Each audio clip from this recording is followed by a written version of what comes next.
Pam Bondi's petulant and perjury-filled performance today is just one part of a bigger pattern of all Trump administration officials that's been going on since they took office, and that is that they're behaving as though they're never going to face accountability. Now, I don't know if that's true or not. I think that they believe they're never going to actually give up power. I mean, we watched January 6th. We've seen the lengths that Donald Trump will go to retain power.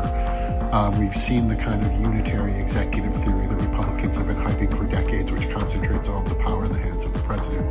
And so we have to understand that we're in for a massive fight, right? Regardless of the midterms, this is an existential battle for American politics, right? That you know, old wisdom would be, oh, there's going to be some sort of accountability.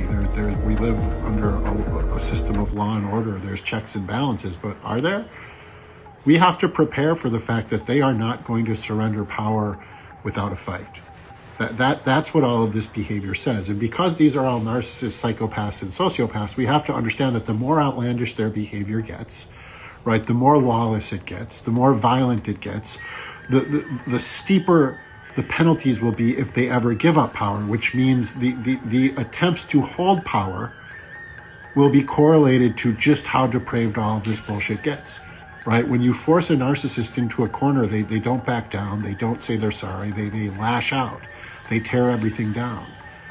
And so, you know, we really have to see all of this clearly, that everybody talking about, you know, she's perjured herself and, you know, if there's no accountability, the rule of law is over. The rule of law is fucking over, right? Joe Biden put a huge dent in the rule of law when he decided to appoint Merrick Garland, who dragged his feet and didn't even prosecute Donald Trump for the insurrection we all watched on television.